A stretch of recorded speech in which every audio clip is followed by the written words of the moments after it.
Hi, ஜெர்மனியில் return போட்டு நாளைக்கு ஏஜென்ட் வந்து கலெக்ட் பண்ணிப்பாங்க அப்படின்னு வெயிட் பண்ணிகிட்ருக்கீங்களா?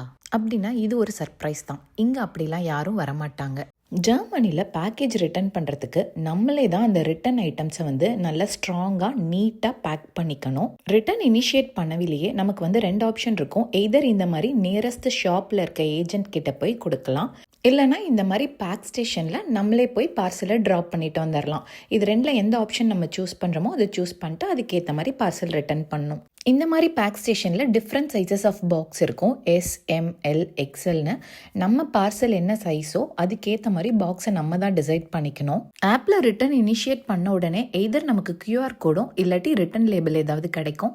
அதை வச்சு தான் இந்த ப்ராசஸ் ஸ்டார்ட் பண்ணோம். இங்கே வந்து நம்ம ஸ்கேன் பண்ணி மற்ற டீட்டெயில்ஸ்லாம் கொடுத்துட்டு பாக்ஸ் சைஸ் செலக்ட் பண்ணிட்டோம்னா அந்த சைஸ் உள்ள ஏதாவது ஒரு பாக்ஸ் வந்து நமக்கு ஓப்பன் ஆகும். சைமல்டேனியஸாக அந்த கீழே உள்ள பாக்ஸ்லேருந்து நமக்கு வந்து லேபிள் பிரிண்ட் ஆகி வரும். அந்த லேபிள் எடுத்து நம்ம பார்சலில் ஒட்டி அந்த பாக்ஸில் வச்சு உள்ளே வச்சிடணும். வச்சதுக்கப்புறம் அப்படியே விட்டுறக்கூடாது. அதுக்கப்புறம் நம்ம மெயில் ஐடி டீட்டெயில்ஸை என்ட்ரு பண்ணோன்னா ரிட்டன் ட்ராக்கிங் டீட்டெயில்ஸ் எல்லாமே நம்ம மெயிலுக்கு வந்துடும். பொதுவாக நம்ம ஊரில் ரிட்டர்ன் பண்ணோன்னா ஜஸ்ட் ஆப்பில் ரிட்டர்ன் இனிஷியேட் பண்ணிவிட்டு விட்டுருவோம். வீடு தேடி ஆள் வருவாங்க. இன்ஃபேக்ட் அந்த பார்சலை கூட நம்ம ஒழுங்காக பேக் பண்ண மாட்டோம். அரைகுறையாக ஏதோ ஒன்று பண்ணி கொடுத்துருவோம். அவங்களும் அழகாக வாங்கிட்டு போயிடுவாங்க. ஆனால் இங்கே ஜெர்மனியில் அது டோட்டலி டிஃப்ரெண்ட். ஃபஸ்ட் டைம் நானும் அப்படி தான் நினச்சேன், ஏஜென்ட் வந்து வாங்கிப்பாங்கன்னு. ஆனால் பின்னாடி தான் புரிஞ்சுது ஏஜென்ட்லாம் இல்லை, இங்கே நான் தாண்டா ஏஜென்ட்டுங்கிற மாதிரி.